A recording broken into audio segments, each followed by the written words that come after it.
Assalamualaikum Assalamualaikum warahmatullahi warahmatullahi wabarakatuh. wabarakatuh. Perkenalkan, nama saya Muhammad Ilham dengan NIM akhiran 112 dan teman saya. Saya Muhammad Farah Syakur dengan NIM akhiran 170. Baik, kita akan mempresentasikan tentang game kita yakni Turn turn-based based. RPG. Nah, di mana awal-awal ini ada namanya kelas human. Di sini saya membuat kelas human ini sebagai abstraknya, di mana kelas human ini sebagai parent kelasnya yang akan diwarisi oleh kelas-kelas turunannya nanti. Nah, di kelas human ini ada beberapa atribut seperti name, buat nama, hull, max SP, attack, defense, dan juga speed. Dan di sini juga kita menggunakan metode encapsulation yakni getter setter dan juga menggunakan metode abstract display status. Nah, kurang lebih untuk source code-nya seperti ini. Nah, yang pertama tentu saja ada membuat public abstract class human-nya. Terus kita membuat beberapa variabel dengan status protected agar ini variabelnya bisa diakses oleh kelas ini dan kelas turunannya seperti itu. Di sini ada nama untuk nama playernya, nanti ada hull buat si player, terus ada max hull biar ada batasan hullnya buat si player, nanti ada attacks, defense, dan juga speed. Nah, di sini ada konstruktor juga untuk menginisialisasi data variabel ini. Nah, terus ini ada getter juga, metode getter seperti get name, get XP, max XP, dan lain-lain. Nah, terus di sini ada untuk metode set XP. Nah, di mana isinya itu ini max min SP ini dia itu membandingkan SP yang sekarang dengan maksimum SP yang ditentukan. Jadi tidak SP jadi tidak akan terjadi kelebihan SP seperti itu. Nah, terus ini ada kondisi juga di mana hull saat ini kurang dari 0, maka dia dipaksa ke 0. Jadi hullnya itu tidak bisa minus seperti itu. Terus ini ada set untuk attacks, terus ada set untuk defense, di mana apabila defense-nya itu kurang dari 0, maka dia akan dipaksa ke 0 seperti yang saya katakan tadi biar tidak minus. Terus apabila dia itu masih bilangan bulat positif, maka dia menggunakan data yang sekarang. Nah, yang terakhir ini di sini saya membuat metode abstrak yang kosong, di mana nanti akan diisi oleh kelas-kelas turunannya ya, untuk player dan enemy terutama. Dia itu display status itu intinya dia nanti akan menampilkan status si player maupun si enemy-nya seperti itu tadi. Baik, selanjutnya ada kelas player. Nah, kelas player ini dia itu extends dari human atau turunan dari kelas human ini tadi. Dan dia itu ada karakter pemain seperti mau milih ya role pemain, mau warrior, apa mage, apa ranger. Terus ada beberapa atribut yang private di sini, yakni ada role, weapon, skill, score, MP, dan max MP seperti itu. Dan tentu saja di sini menggunakan data konstruktor. Dan di sini ada beberapa metode juga, yakni basic attack. Jadi dia itu basic attack itu dia menyerang tapi tidak menggunakan mana seperti itu. Terus untuk use skill dia itu menyerang tapi menggunakan mana. Jadi seperti ada dua metode untuk penyerangannya. Terus ini ada MP untuk mengecek mananya, metode ngecek mana dan juga damage-nya nanti. Terus ada metode encapsulation, getter setter ini tadi. Terus ada override display status, di mana dia itu tidak membuat metode baru. Nah, iya seperti itu.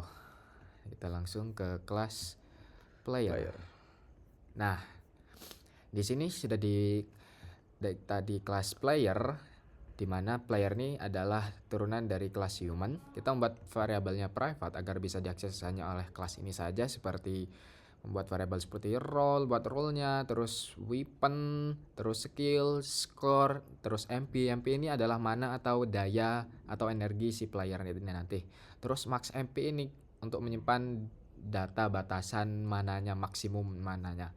Terus ini ada konstruktor, di mana Isinya ini seperti nama, hull, attacks, defense, roll, string, weapon, skill, dan juga score. Nah, dan di mana ini mengambil data dari parentnya menggunakan super, yakni name, hull, attack, defense, dan juga speed. Terus dia mengambil data dari kelas ini.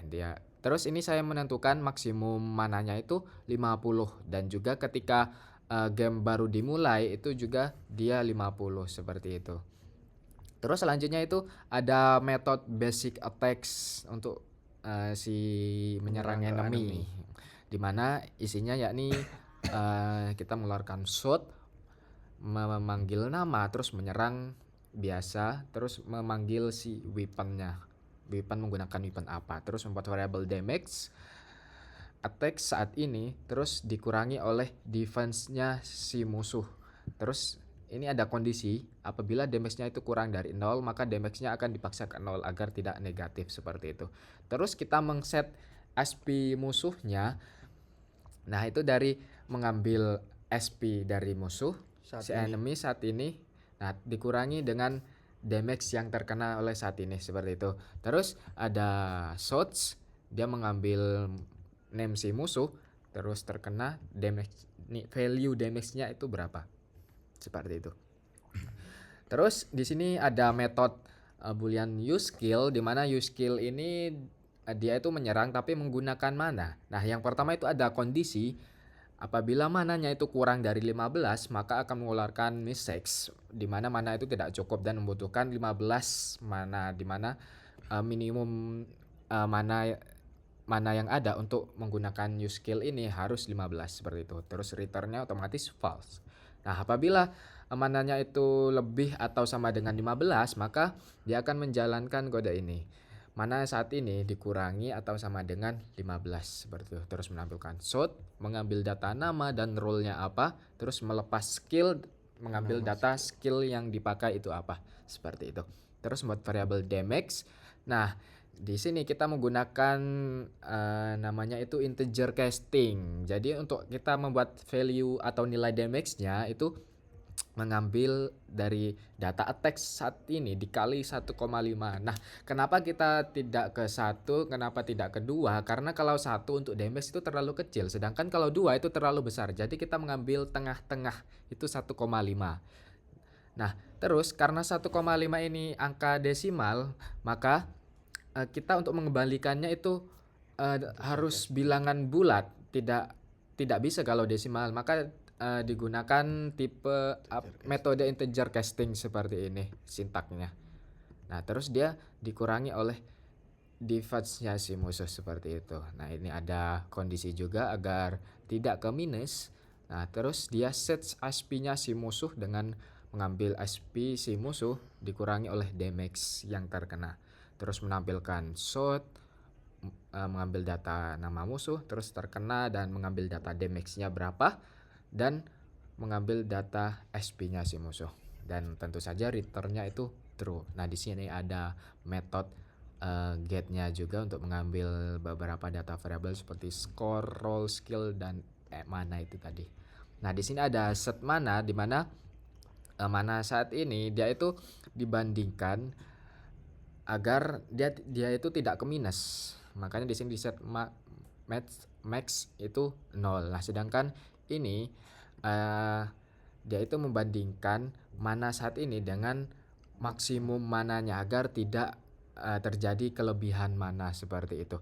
Terus di sini ada metode override di mana dia menampilkan display status, menampilkan hero, mengambil nama, terus role-nya apa, terus ambil data hull, max SP-nya berapa, mananya, dan max mananya itu berapa, seperti itu. Baik, selanjutnya akan dijelaskan oleh teman saya.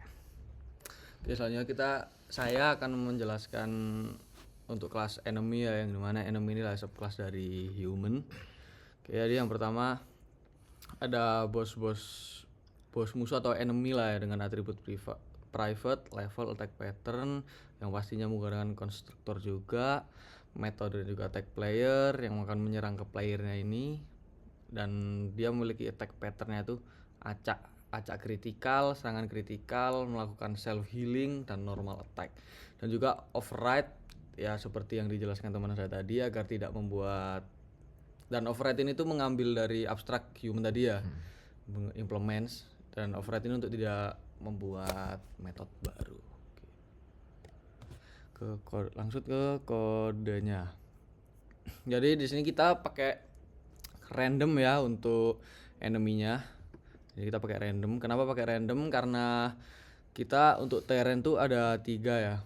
Untuk terrain tuh kita tiap masing-masing terrain tuh punya enemy yang berbeda gitu. Jadi kita di sini juga bikin enemy yang berbeda. Juga public class-nya seperti ini, untuk pakai private int seperti ini. Super ini mengambil dari parent-nya human, dan di sebagian ini mengambil alih class enemy ini. Oke.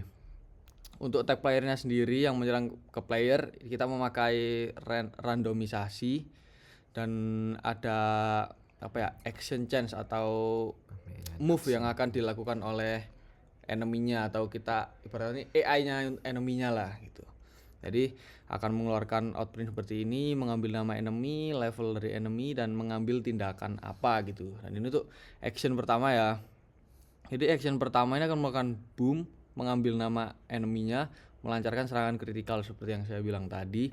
Untuk sistem serangan kritikal ini bisa kita samakan seperti skill pada player ya, yang dimana damage-nya itu menggunakan integer casting untuk membulatkan bilangan desimal yang di perkaliannya ini. Jadi attack dari attack bawaan yang ada di sini dari enemy-nya itu dikali 1,4, dan setelah hasil total damage yang sudah dikali 1,4 dan dibulatkan itu dikurangi dengan player defense, total player defense gitu. Dan untuk damage-nya juga sama, jika damage kurang dari 0 maka akan ditulis dengan angka 0 ya, jadi tidak bisa minus. Dan untuk setelah serangannya itu untuk player set HP-nya mengambil darah pemain, HP pemain saat ini dikurang dengan damage yang diberikan oleh ini baris kode yang ini. Dan setelah itu short print nama pemain terkena total damage yang dihasilkan tadi, dan print tulisan damage berat gitu, karena kritikal. Dan untuk action selanjutnya itu untuk self healing ya, dari enemy-nya itu hanya berlaku jika HP saat ini itu kurang dari total max HP dari enemy dikali 0,5. Jadi kalau kita hitung itu sekitar di bawah 50% lah. Jadi action kedua ini akan digunakan, yang dimana self healing ini akan digunakan ketika HP dari bosnya ada di bawah 50% gitu. Dan juga setelah melakukan self healing ini ada aksi berikutnya, yang dimana aksi berikutnya ini tuh attack biasa gitu, normal attack. Jadi akan, jika tidak melakukan dari kedua ini, else di sini kan akan mengeluarkan attack biasa yang mengambil nama dari enemy-nya, menerjang maju melakukan serangan normal. Dan di sini sama, sistemnya sama, cuman tidak memakai perkalian untuk damage-nya, yang juga tidak memakai integer casting, dan sama player ke defense, dan jika damage di bawah 0 akan ditulis sebagai 0. Dan untuk player HP ya masih sama lah seperti yang awal tadi ya, outprint seperti ini. Dan juga selanjutnya adalah ini untuk menampilkan sisa HP dari pemainnya ya setelah terkena serangan dari enemy-nya gitu. Makanya gitu, player get name nama pemain dan HP player saat ini per max HP-nya gitu.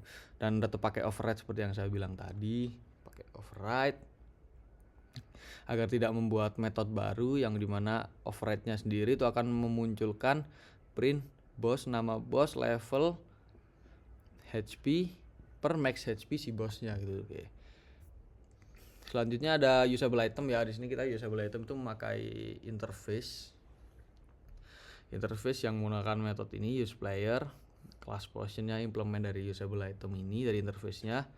Dan untuk atribut yang ditambahkan oleh itemnya tuh seperti HP plus 40 dan mana point plus 15 setelah potion digunakan gitu. Langsung ke kodenya saja. Nah, seperti ini interface usable item. Jadi interface ini lebih ke syarat agar bisa digunakan oleh pemainnya gitu ya. Dari barisnya kita bisa lihat. Jadi syarat untuk agar apa yang ada di dalam sini itu bisa digunakan oleh pemainnya gitu. Jadi contoh kalau kita ingin menambahkan lagi bawahnya ya bisa gitu. Tapi untuk saat ini kita yang cuma pakai satu contoh, yaitu pakai potion implement dari usable item ini. Interface-nya pakai override agar tidak membuat metode baru. Dan juga di sini ini untuk logika apa ya, atribut yang ditambahkan oleh potionnya gitu tuh. Jadi set HP-nya tuh darah pemain saat ini ditambah 40 dan mana poin saat ini ditambah 15 mengeluarkan print potion digunakan, HP bertambah 40 dan MP bertambah 15. Baik, selanjutnya itu ada Tyrann, di mana Tyrannnya ini menggunakan metode medan pertempuran yang acak, randomisasi sama seperti enemy yang teman saya jelaskan tadi. Terus untuk atributnya itu menggunakan private dengan namanya Tyrann tipe atau selanjutnya itu ada konstruktor dengan menggunakan medan yang acak dari 1 sampai 3. Terus ada metode apply Tyrann effect ke player dengan seperti contoh Dinse Forest itu ada tambahan mananya itu 20, dan untuk cave itu defense-nya berkurang 2, dan untuk mountains itu attack-nya bertambah 5. Jadi setiap map itu memiliki kekurangan dan kelebihan masing-masing bagi si player ini. Nah, kodenya seperti ini. Nah, dan tentu saja di sini ada metode random dari library si Java NetBeans ini sendiri. Terus di sini di kelas Tyrann saya membuat variable private yang bernama Tyrann tab. Terus membuat method di sini Tyrann, di mana saya membuat objek yang bernama random untuk mengacak atau menghash nanti. Terus saya membuat variabel lagi untuk membuat variabel lagi, di mana ini saya mengambil data dari objek random ini seperti itu. Nah, ini saya mengambil sebanyak 3 angka. Nah, awalnya itu 0 1 2 3 0 1 2 karena semuanya itu dimulai dari 0. Nah, makanya di sini saya menambah 1 agar menjadi 1 2 3 seperti itu. Nah, selanjutnya saya menggunakan seleksi kondisi switch dari variabel ini untuk choice untuk pemilihan yang telah di random tadi menggunakan objek si random. Terus yang pertama itu ada case 1, apabila terpilih 1 maka dia akan ke dense forest, dan yang kedua dia ke cave dungeon, terus yang ketiga ke open mountains, dan defaultnya di sini ada normal plains. Terus di sini dia mengambil type Tyrann-nya, mengembalikan value Tyrann type. Terus yang terakhir ini ada metode untuk mengapply Tyrann effect-nya, karena setiap Tyrann itu memiliki kekurangan dan kelebihan. Nah, di sini short Tyrann type-nya apa, terus saya menggunakan seleksi kondisi Tyrann type. Nah, apabila case-nya itu dense forest maka dia akan mengeluarkan short max mananya dia itu bertambah mana player itu dia bertambah 20 seperti itu.